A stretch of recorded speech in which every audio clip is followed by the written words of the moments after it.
today, because without him, just to be frank, I may not be alive today. Growing up in some of these neighborhoods, it's almost like you shame to be intelligent. You know what I mean? If you're smart, you look down upon. Just know, sometimes that guy that you can't stand, or you seem to have issues with, sometimes that's the beginning of a strong friendship.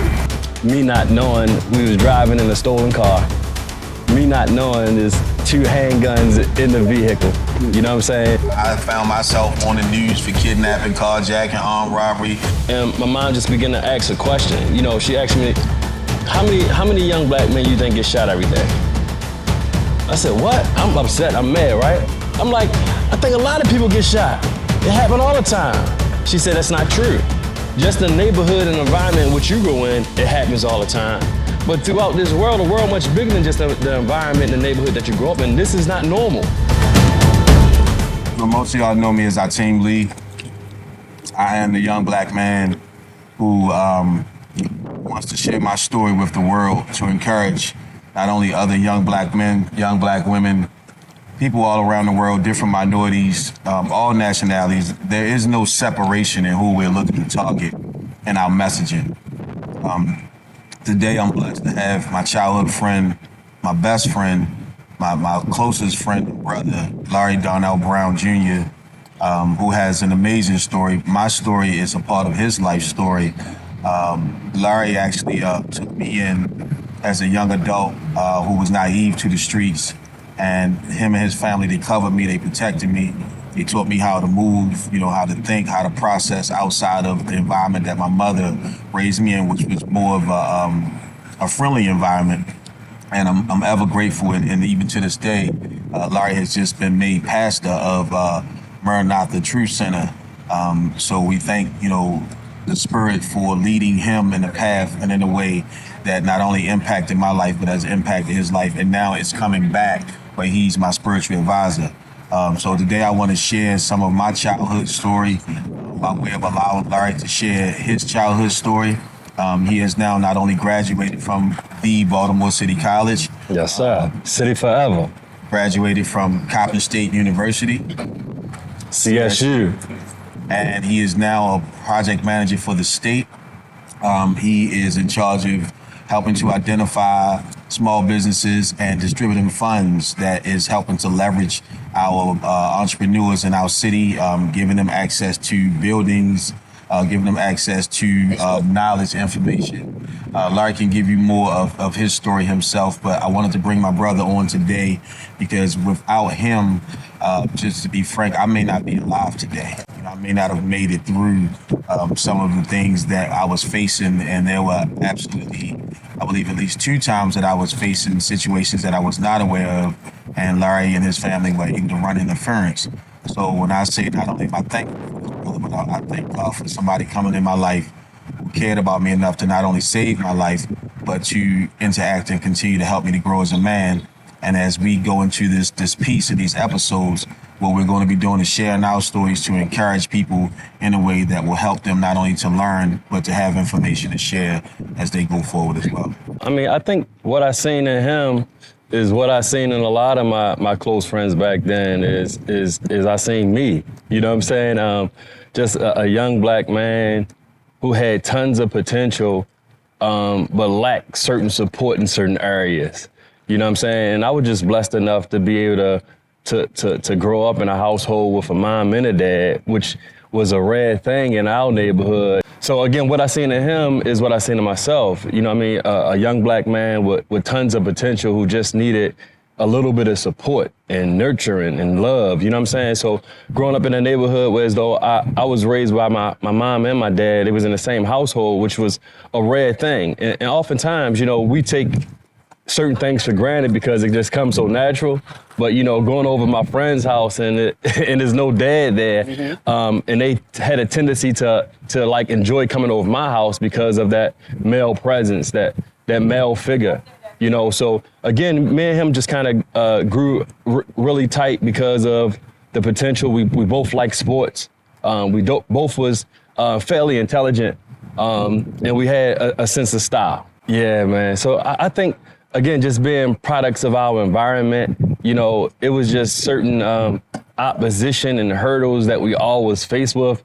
And many of us, we responded to those oppositions and hurdles differently, and again, our team responded to certain things, certain ways, you know what I mean? And, I'm just glad that we wasn't going through a lot of the major challenges at the exact same time, so we could be a support system for one another, because when he was going through, because again, when we became friends, he wasn't necessarily on the block, in the streets, as much as I was, so to speak. Even though I was a little bit younger, he came off the steps, if you would, a little later in life, you know what I mean? But once he came off, he went real hard, you know what I'm saying? So at the point of him going hard, I was starting to kind of, scale it back in to some extent. So, I think the blessing of it is that, we wasn't necessarily hitting down the same negative path at the same time. So we was able to provide that balance even at a young age of, encouraging and motivating one another because of the potential and the talent that we saw in each other. Well, I mean, one thing about our team, man, that saying, a jack of all trades, a master of none. But, like, he is so talented in so many different areas. I think sometimes his talent would serve as a distraction so he wouldn't be able to master it. Because it wasn't that he didn't have the ability, the intellect, or the know-how to be a master at anything, but he was so gifted in so many different areas that, he would spread himself, I guess, somewhat thin. I mean, because he was athletic. I mean, he was a musician. He was intelligent, got good grades in school. Artistic, creative. Again, me and him actually created our own clothing line early on, straight out of high school, going into college. It was called Be More, being more optimistic and righteously endowed. That was the name of the clothing line. And we also created a business, a screen print company, where it was called Universal Design and Graphics. So again, we was kind of cutting edge. We was branding Be More before Be More really was popular and cool. I mean, you see nowadays is Be More everything, right? But this was back in the early, late 90s, going into the early 2000s, where me and him was almost trailblazing the way of actually trying to be entrepreneurs and be our own bosses and things of that nature. But again, he just had so much talent. So that's why I got on board. Initially he had his own thing doing his design, and I was just serving as a support to him. But he gave me the opportunity to be one of the partners, man, and I jumped at the opportunity because, again, of his abilities, his talent, his creativity, his vision, and again, he still have all those things to this day. I could just think of so many people that grew up in our neighborhood that had the ability and talent to make it, whether it be a professional athlete or a professional in whatever area of business or industry that they truly desired. But because of, again, that being a product of environment, sometimes the environment in which we grew up in, it hindered us from being our true selves or being true to the things that God created us to be. Whereas though, like, being able to nurture the talents and the ability to nurture your intellect and your brilliance. I mean, again, growing up in some of these neighborhoods, it's almost like you shame to be intelligent. You know what I mean? If you're smart, you look down upon. You know what I mean? So to have somebody college boy. You know what I'm saying? So to have somebody that you can see greatness in, but you can kind of encourage them and nurture them and even protect and shield them from certain regards, because sometimes you got to protect people from themselves, because we feel the pressures of society. We feel pressures of our neighborhoods and our community in which we grow up in, because everybody want to be accepted, and oftentimes that pressure forces us to be something that truly we're not.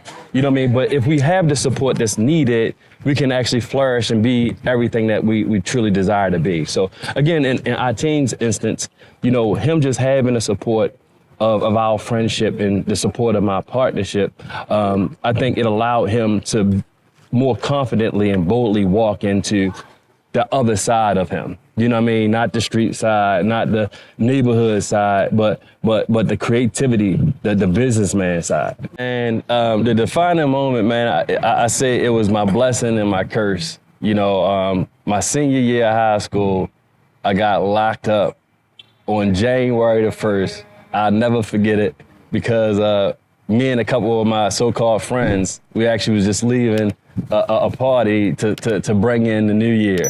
And we actually was pulled over, me not knowing we was driving in a stolen car, me not knowing there's 2 handguns in the vehicle. You know what I'm saying? So we got pulled over and we all got locked up. You know, and at that time, you know, we in court. I'm the only one without any charges. The other 2 had charges. And me, you know, I grew up based on loyalty and honor. And sometimes you can be loyal to a fault. So, you know, we was in a predicament where as though we was actually offered a plea deal.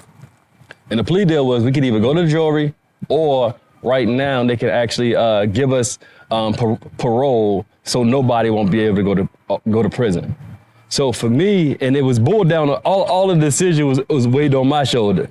So for me, like, I knew I would be good either way, but I decided to take the plea on behalf of me and my so-called friends because I didn't want them to actually go to prison because, again, they already had some charges. So, again, the 3-strike rule and all that good stuff, you know what I mean, back then. But needless to say, I actually had parole for like 15 years. So I was terrified at the fact of I got parole for 15 years. Back then, this was like during the Martin O'Malley era as the mayor. The stop and frisk. 5 years with the gun posters everywhere. All of that, man. Handgun charges. You know, you get a year for every bullet that they find on you. And even they used to have the jump out boys where as though it was stop and frisk. You can just be like in front of the corner store walking down the street and they could just pull you over for anything. So oftentimes, and I see so many people get locked up for stuff that wasn't theirs or falsely arrested. I was terrified on the fact that 15 years, how would I be able to make it without getting locked up? But that actually forced me to make better decisions. So from that point, once I had that parole, I had to move differently. So I might still go down on a block and speak to the guys and the fellas and the homies and all that, but I kept it moving because I know if I stood out there too long, there's a good possibility that jump out boys might come in, it might be a stash or something, or it might be close by and that can jam me up. So at that point, it made me more conscious of who I hung out with, what I did, and from that point, it led me to be the person I am today. That what you just talked about, bro, and I want you to speak to this because you said it in but so many words. Mm-hmm. When I did youth advocacy, and they would give them probation or give them, you know, public programs, a lot of the kids, their interpretation is, I finessed them. Mm-hmm. You know what I'm saying? Yeah. And I used to tell them all of the time, I'm like, you didn't finesse them. They making a record to say we gave them a chance. Right. You know, and we gave them probation. We gave them, you know, like city-supported system programs, drug treatment, therapists. We gave them all of these things. Right. And despite our efforts, they still decide to do X, Y, Z. Absolutely. Right? Speak to someone who might be watching this on the edge of like, man, whatever, I finessed them. Yeah. You know what I'm saying? I could go back out here and do my thing and put on a sad face when I come back and get the same save. You know what I mean? No doubt, man. That's truly the 50-50 fake out, man. If you think you actually beat the system, but the system is actually just setting you up for failure. Because again, just to even mention that, it was 3 of us who got arrested. As I mentioned, the other 2 already had charges. I didn't have any charges. But of the 3, the other 2 wound up getting locked up while they were based on the time that they had parole.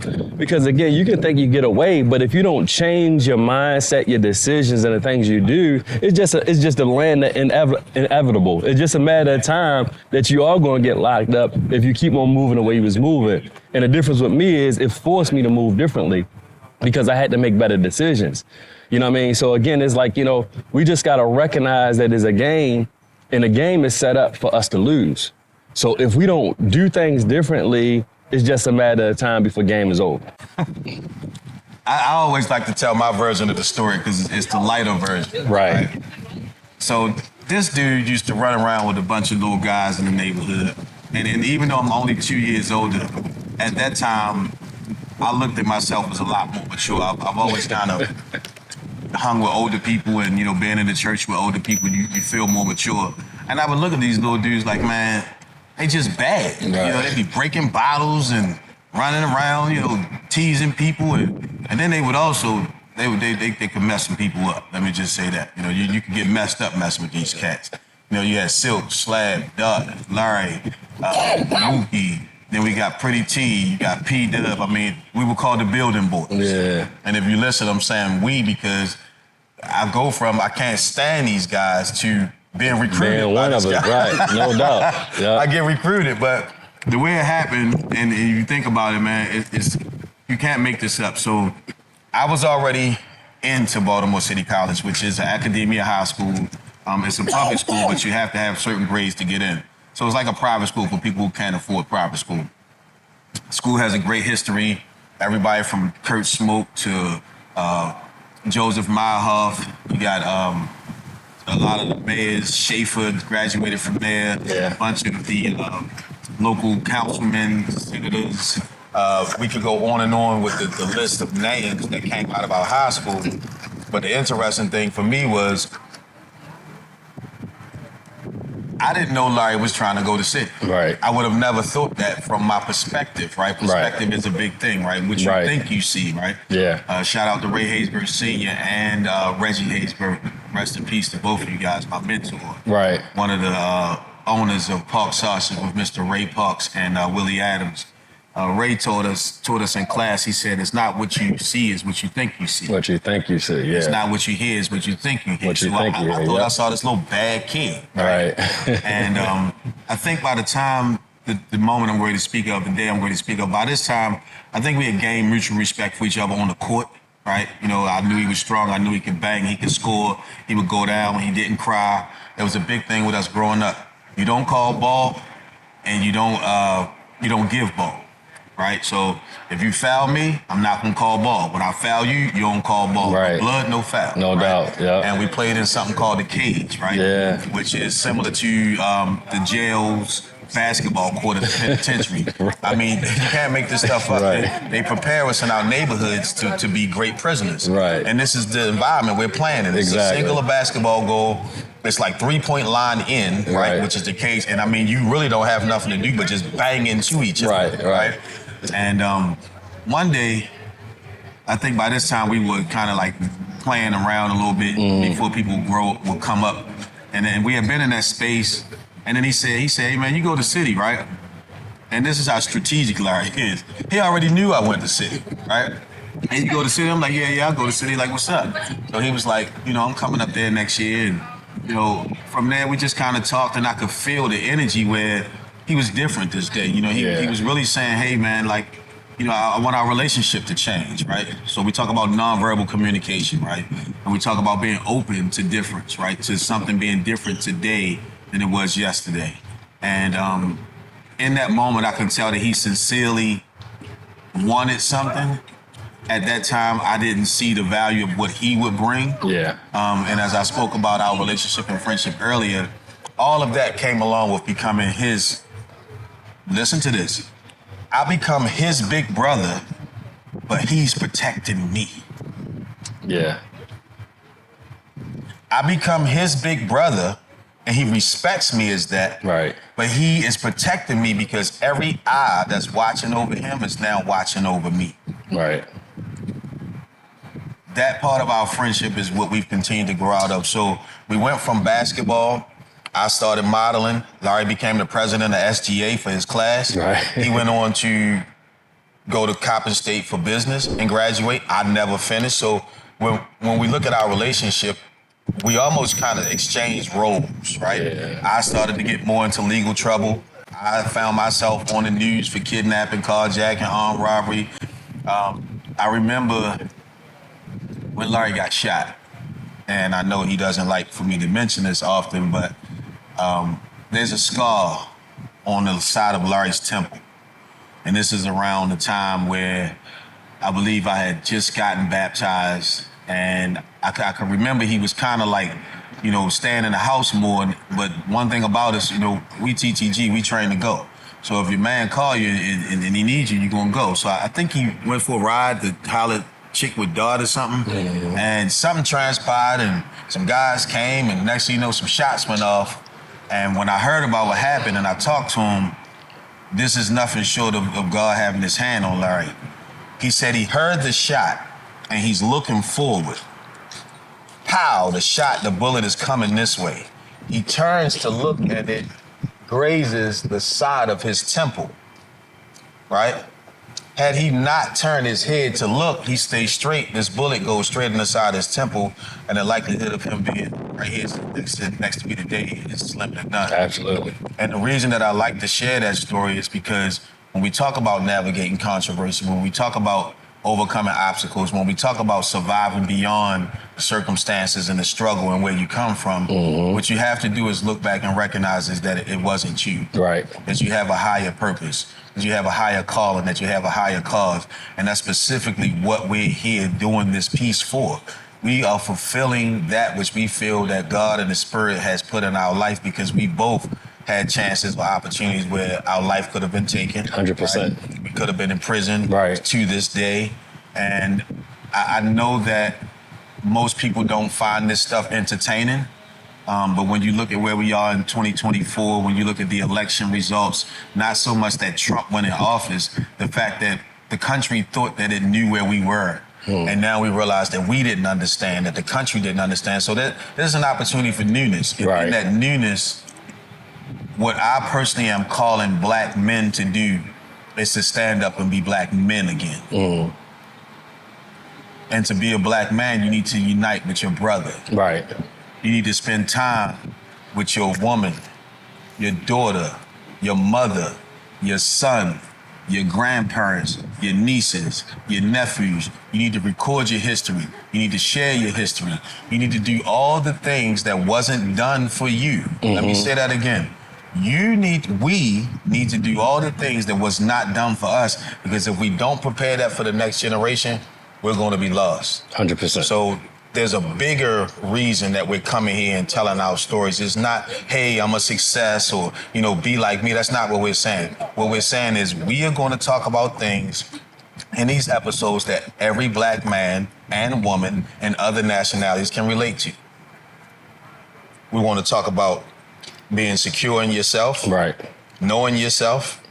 We're going to talk about financial literacy. Absolutely. We're going to talk about mental health. We're going to talk about sports. We're going to talk about world events. Right. We're going to talk about everything that people normally talk about, but we're going to talk about it in a way that isn't leveraged to prove a point. So if we have guests, if we are on here and speaking, this is just a open space to have your moment on the floor, which most of us don't get an opportunity to have that. And again, with my brother by my side, not only do I look forward to taking this journey and this venture, but I can almost guarantee you that one way or another, me and my brother gonna come out on top. 100%. That's what we do. Absolutely. And can I add something? So I just wanted to add to, in regards to how we, from my vantage point, how we initially met. Again, as Ajtiim mentioned, we met around a cage on a basketball court. And that's where the initial interaction came from. And I think from that, we had a mutual respect. Both of us was athletic, competitive, challenging. But then once I did learn that he actually went to City, because as a young child, seeing that castle on top of the hill, I always wanted to go to City College. That's right. So once I was actually accepted and I found out that he actually attended City already, that's when I actually had asking the question, man, you go to City, and we it created a whole new layer to our relationship, and as he mentioned, it was just like how God created our relationship, our interaction. It was always like additional layers or expanded from what we thought it would be.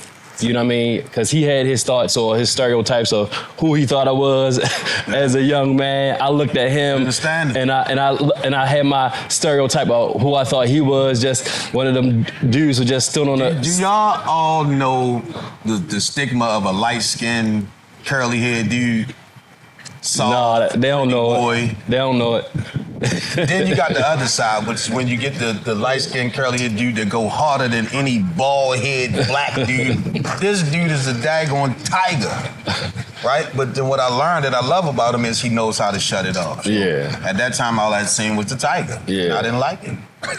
Yeah, but once I found out that he was going to City, you know, it actually created a new layer to our relationship because, as he mentioned, you know, he was a couple years older than me. He already knew his way around City. You know what I mean? And in some regards, the same way I took him under my wing in the hood, he took me under his wing up City College. You know what I'm saying? And that introduced a whole new dynamic between our relationship of Larry and Ajtiim. You know what I mean? And it continued just to grow from that vantage point. So, you know, I'm blessed to call him my brother. I'm blessed to be able to have all the experience, the ups and downs that we actually shared throughout these multiple years. But, you know, again, it's just really God's hand and his protection, you know what I mean, that really kept us, because we have so many friends that spent 2 decades in prison or more. You know, we got so many friends who was murdered, but we still here, you know what I mean? So. I'm telling you, bro, you're wrong about me. You ever said so many different times. There's one city. I'm telling you, that I think that's it. And maybe you're wrong about me surviving stereotypes. Yeah, the stereotypes is big, I think, like definitely, that, yeah. I like that. It was mentioned so many different times in so many different ways. Yeah, even stereotype each other, you know what I'm saying? Oh, man. I didn't have to like prompt it. Infuse it, It came out so many different times. When I was talking to him, I didn't know that he was in the streets. You know what I'm saying? When you mentioned about him being shot, I would have never imagined that. Show him the scar, Larry. Man, you wouldn't even believe it's right here on the side of my head, man. I mean, you almost couldn't even see it's it. nothing but God, bro. Like, honestly speaking, man, because if I didn't experience it, somebody told me, I wouldn't believe it. You know what I mean? Part of the story was, so we was up on near Tivoli. You mind if you record this? Yeah. I mean, if you don't want to. I can shut it off. It's up to you. We It's can. on, so we can shut it off. No, that's fine. Okay. All right. So, I mean, I think one late night, you know, me and a couple of homies, we was up on off of like Tivoli. You know, we went up there with some young ladies hanging out. It was probably, man, like 2 o'clock in the morning, man, because, you know, back then we used to hang out pretty much all night. Right.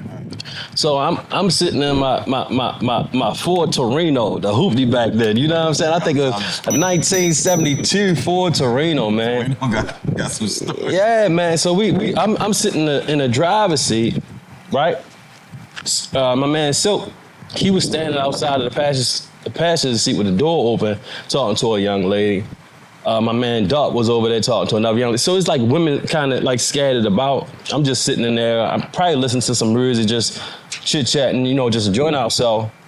Then a couple moments later, it was actually a car driving down Tivoli. A couple shots kind of fired off, so I don't know what's going on. And I look, as our team mentioned, and the bullet actually went through the car window, grazed my ear, and went out the back, man. You know what I mean? Blood everywhere. My man Silk pushed me over and drove me to the hospital, you know. But again, and a bullet wasn't even intended for me.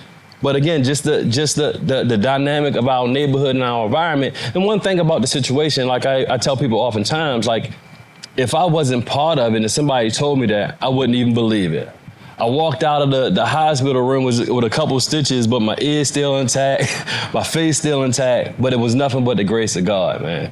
You know, but one thing I like to say too, oftentimes, when I was in the hospital, I'm steaming, upset, wanted to really allow the line to come out, you know what I'm saying? Because I felt violated, I felt disrespected to the utmost, and my mom just began to ask a question. You know, she asked me, how many young black men you think get shot every day? I said, what? I'm upset, I'm mad, right? I'm like, I think a lot of people get shot. It happen all the time. She said, that's not true. Just the neighborhood and environment which you grow in, it happens all the time. But throughout this world, a world much bigger than just the environment and the neighborhood that you grow up in, this is not normal. You know what I mean? She just kind of helped to shed light on some situations and allow me to begin to expand my outlook and recognize that my opportunities in life is much bigger than the neighborhood in which we grew up in. Love you, Miss Debbie. No doubt. Divine intervention and also divine disruption. Yeah. What she did was a divine disruption. Right. Because you on the chain of thinking. Now get out of here. I'm gonna go back. I'm gonna find that car. No doubt. 100%, man. That divine interruption saved my life. Because again, the environment which we grew up in, if somebody come at you, whether it's intended for you or not, Name on the line. you forced to do something back. Gotta do something. But because mom stepped in, man, she forced me to look at things differently and make different choices and decisions. Because of that, I'm sitting here today. Now, I want to piggyback on that because, with all due respect, you know, Larry's mother, Miss Debbie, you know, she's not the average mother. Right. You know, she ain't no chump, she ain't no sucker. She moved like a woman, she dressed like a woman, she all woman, but if you cross the line, she gonna get with you. Right. Right? So when he told me that was her conversation, it even changed my perspective of who she was and how she was raising him. Right. Because again, with me being sheltered and only knowing how my mother raised me, I pretty much felt like he was the way he was because that's how his mother wanted him to be. Right. Right. But when he shared that story, that was the first time that I thought to myself that she got a different view and a vision for her son. Yeah. And I don't know if I've ever shared this with him, but when he really started getting into the church, which is, he shared with me that when he saw me get baptized and get serious after my carjacking trial, that, you know, it kind of nudged him, you know, to get more serious about his spirituality. Impacted me tremendously, absolutely. And I remember him and Silk sitting in the back of the church, real talk, bro. Like, I'm up there, you know, with the pastor, and I see my dudes, you know what I mean, sitting in the back of the church. Like, yo, they really cared for me. Because we wasn't into the church at the time. You know what I mean? I really was trying to get right, because them people talking about 53 years, man. You know, so I realized, like, I'd have done something completely wrong. Yeah. And when I talked to Miss Debbie about Larry, and how he got on this path, she told me that from the time he was a child, that she always knew that he would be a preacher. Right. Or that she saw him as becoming a preacher. Right. And I said to myself, what? Like, I'm thinking he gonna be like triple OG, you know, 5 stars, you know what I mean? Like, cause I'm this dude, listen, his name was never Red Dog. There's a lot of red dogs out there, but this dude was a red dog, right? And what I realized was that, like Miss Debbie was sharing with him, we were so caught up in the assumption of what we thought was reality. And we almost kind of put our parents in that bag with us. But to hear him, when he first shared that with me, that was the first time I thought to myself, she don't want me to get hurt either. Yeah. She don't, you know what I mean? Like, it was, because for me, my mother was so strict that when I came around Larry's house, I felt like I had more freedom. Right. And at that time, when I'm young, I'm thinking, well, to some extent, his mother don't care. But it wasn't that she didn't care. She had a different level of trust. Yeah. Right? She had a different level of protection for herself. See, I came from a background where my stepfather was murdered. You know, now you got this country girl, my mother up here by herself, trying to make sure her son don't get put up in the streets. Where, again, when I got with Larry, we had people that were out there watching over us. Right. So when I talk about the love and the respect that I have for Miss Debbie, Deborah Brown, that's her name. Don't you ever disrespect Miss Debbie. Right. You talking about a woman that's balanced on both sides. Yeah. And I love her for that. Absolutely, man. So we got 5 minutes on here and like 5 on here. All right, but I gotta say this, man. Ajtiim, to me, you know, again, he exaggerated a little bit, man. I mean, we grew up in a tough environment, man, and it forced us to be lions or tigers, as you mentioned, to survive. You know what I mean? I wasn't old dog or nothing super crazy, man. But again, an environment that we grew up in, man, we had to do what we had to do. You know what I'm saying? But I get what he means as far as the parenting part, because going back to my youth advocacy, when I was doing the youth advocacy, I was going to certain homes, and in front of me, I told your dumb ass not to do da-da-da-da-da. But I know for a fact, this house is a criminal house. You know what I mean? Yeah. I'm like, you telling him not to do something. But this is what you do. This is what you're doing.